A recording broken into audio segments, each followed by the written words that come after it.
gentlemen and ladies. That was weird to say. This is the 4th episode, and in this episode, actually first episode, we've covered up. I keep on saying covered up. What am I covering up? In the first episode, we covered how to set up the graphics for the game to make everything work. Second episode, we covered the script settings. Third episode, we covered how to set up enemies. And in this episode, we are going to cover how to set up tools. Yay! Okay, tools are basically anything that's a weapon, sword. Oh, okay. Anything that's a weapon, armor, skill,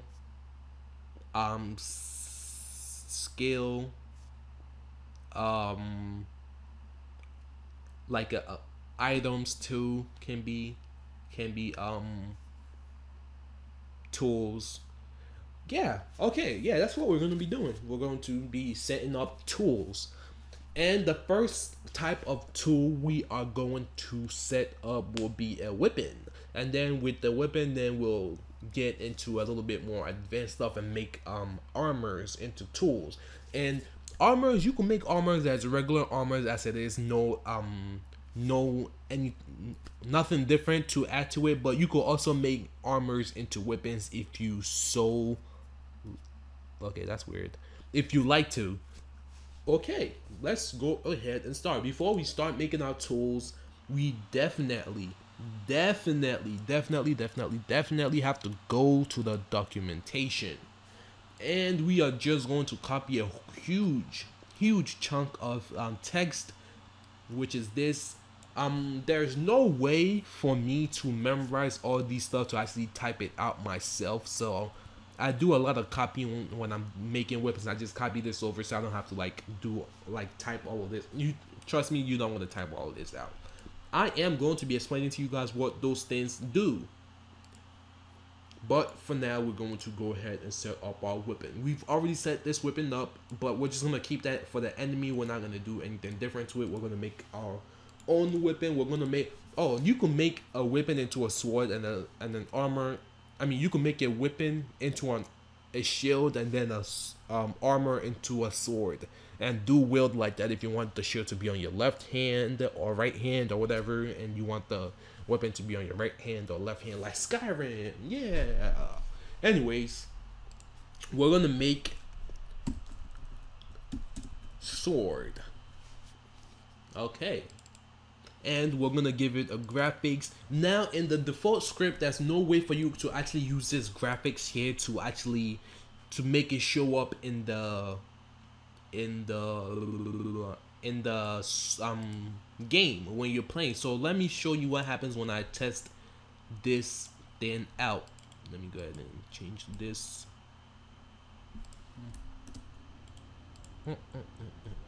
Change. Ooh. Change weapon per sword. Increase by 1. Just take that out. Okay. Now we are going to go show you what happens when you just take out a random weapon. Let me go ahead and take this out. Go ahead and equip. Ooh. What happened to my sword? I don't know. I'm just gonna go ahead and change this to what weapon type can he use? He can use swords. Okay, so weapon. That's actually a common mistake even pros do. Forget to change the weapon type. But make it into a sword. And now we are going to go test this out. So let's go back over here. Okay, we've gotten a per sword. Go into our equipment, per sword, and watch what happens. As you can see, I'm now using an axe, and I'm clearly using a sword, but it's clearly showing me an axe, right? So the reason for this is because of user graphics is set to axe. So what we want to do right now is just set this to nail, because we're not going to be doing that. What we're actually going to be doing is go down to the fantastic per ABS patch, and we're going to go ahead and copy this user icon set animated, which is basically going to use our icon set the icon that we're using for the graphics. All we basically have to do is paste it on top of this, and when we return back to the game, we shall be using our sword. We actually have to get that again. I'm so used to auto saving when I go into my menu, and then equipment,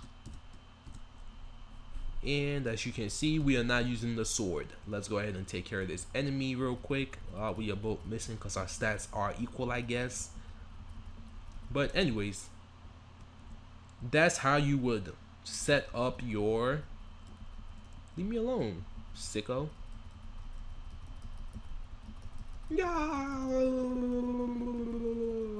That's how you would set... Oh, actually, you know what? The enemy HP graphics actually didn't carry over from my other game. But anyways, that's how you would set up a weapon. A basic...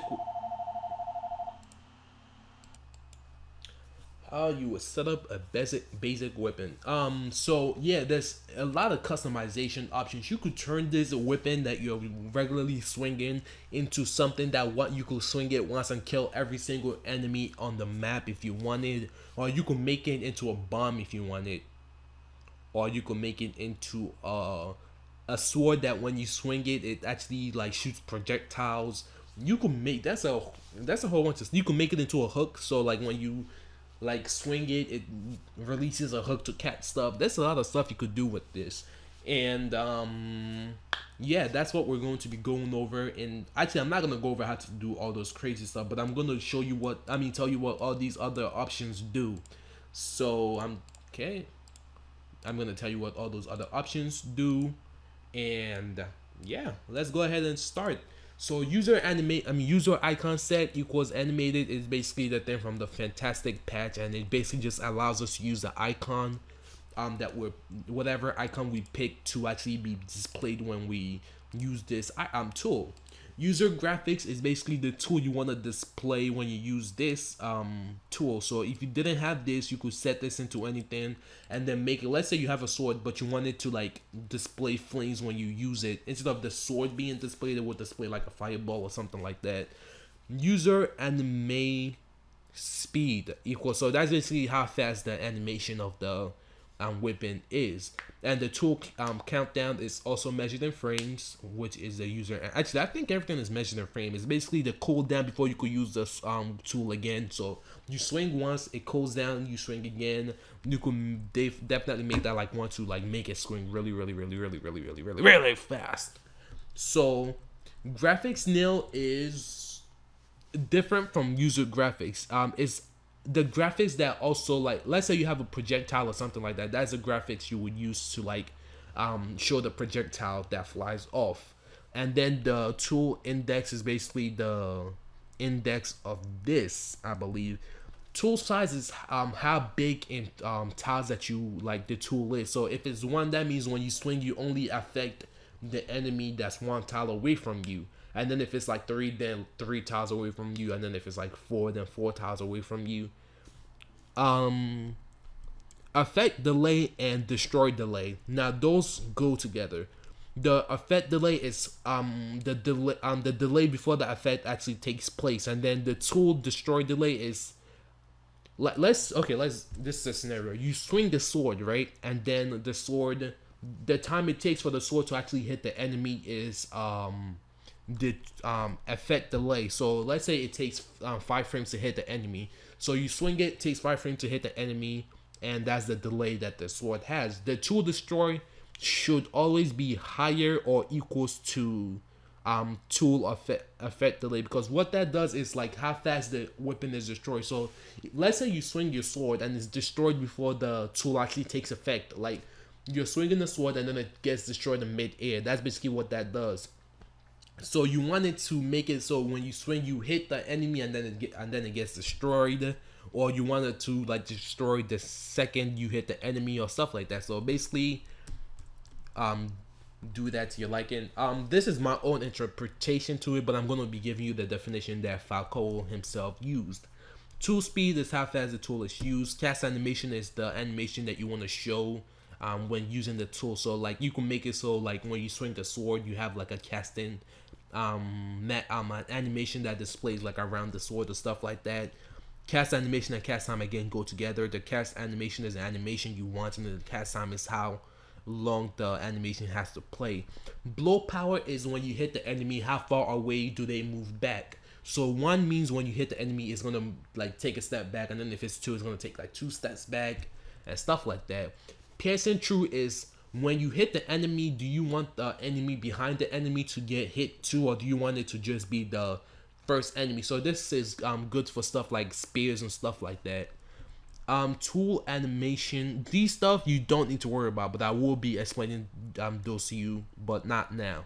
So tool animation when equals end, tool animation repeat false, tool special, again I'm going to explain that to you later. Tool target, tool target is you want it to be a targeted tool. That means when you use it, it's gonna like pause the whole game, and then you get to pick which enemy you want to attack.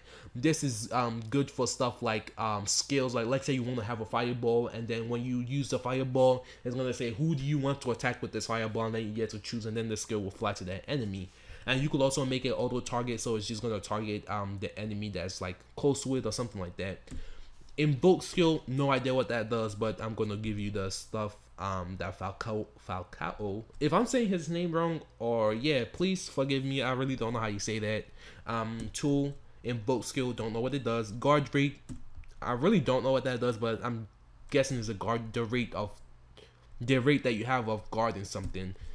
Tool knockdown rate is basically the rate that the tool has to knock down an enemy. So if you had the enemy set to, like if you have the enemy set to be able to be, if you set the tool to be able to knock down an enemy, when the enemy gets knocked down, then it turns on self switch C on, and then you get to do whatever you want with that. Sound, tool sound SE, basically the sound that the tool makes.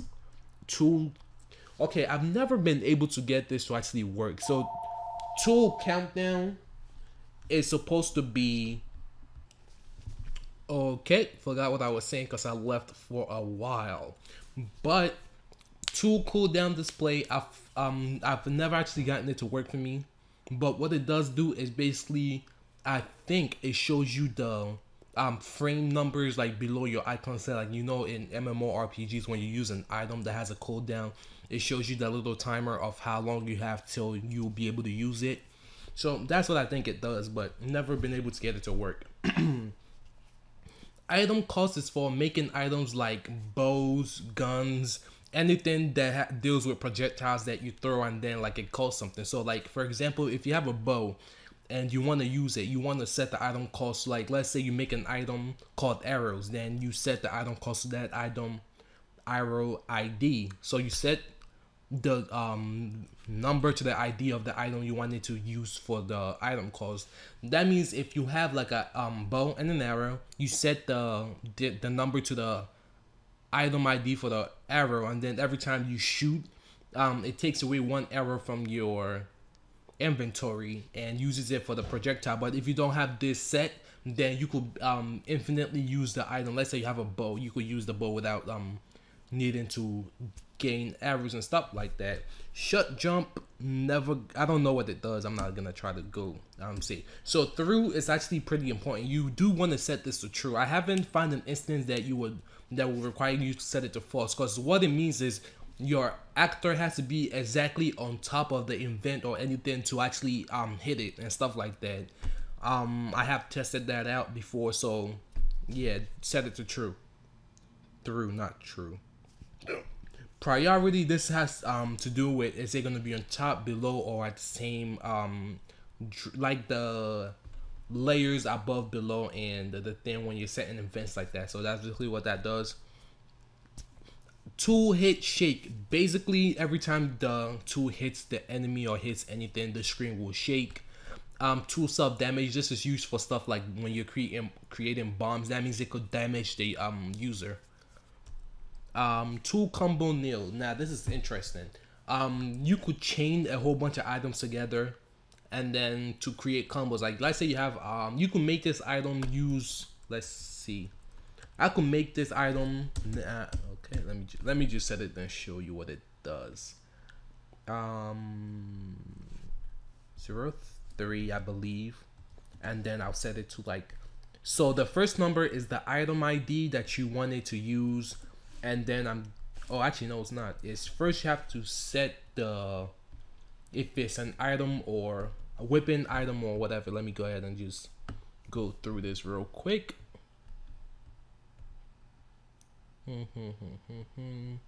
Again, all of these things are explained right below, so I do suggest you read them if my explanation of them were not clear to you. So here it is. So weapon, and then the ID, and then the percentage, and then jump if you want, but let's not use the jump. Let's just use this. To database, go all the way down here, all the way down.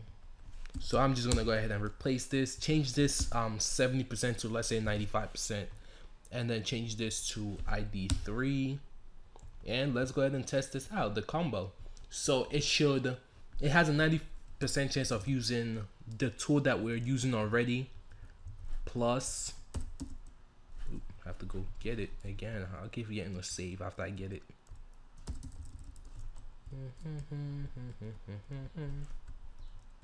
Equipment. As you can see, now I'm using 2 weapons instead of 1.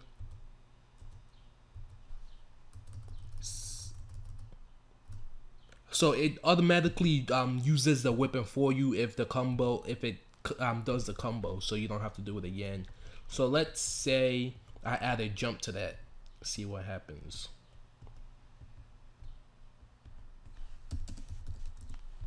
Add jump, you do need the space. So again, this is actually it for this episode. I do suggest you go over all those 2 things and learn what they do to actually be able to use it and configure it to your own liking. I will make a side episode of this to show you how to do advanced stuff like bombs and some stuff like, as you can see, I'm jumping with it instead of just using it. I'm gonna go over advanced how to make the hook shot, hook shot, boomerang, bows, and some other. Actually, I'm gonna cover how to use. I'm gonna cover bows and stuff, how to make AOE's effect, and some other stuff, how to make complicated combos. Because what you can do is make this combo, but then you have this first combo, right? And then when it uses the second weapon could also have a combo which links into a third weapon, which could be linked into the fourth weapon, which could be linked into the fifth weapon, and you could make as infinite amount of combos as you can. That means I could use this once and then just do like 20 billion combos. Well, you can't actually, but exaggeration for the win. That's it for this episode. It did take me kind of longer to explain it because that was a whole bunch of stuff to explain. So basically, I mean, again, I definitely recommend you go over all of these. All of these things. Read them to yourself at least twice. Make sure you understand every single aspect of this, that you understand it, because this is the thing that's gonna help you create insane weapons and stuff like that. Because if you don't know this stuff and you have to keep on going, even after you know what everything does, you still want to come back to this and reference from it. So yeah, that's basically it. Just go through this, read it to yourself. Recommend it. Read it twice, not once, twice. I've read this about like at least 10 times. I've read this, and I still reference from it every time I'm making a new weapon to see all the behaviors and stuff like that. So this is used to make items, weapons, and armor. Actually, items, weapon, armor, skills, and I think states. I'm not sure about the states. I think the states won't have its own thing. So weapon, item, armor, and skills. Those are the 4 main ones that uses this. So again, thank you for tuning in. I will see you on the next part of this video. Peace. Thank you guys again for watching. Make sure to hit that subscribe button to be updated every time I release a new video. Make sure to like this video, and if you have any questions or would like to share your thoughts, please leave your comments down below to let me know. Once again, thank you.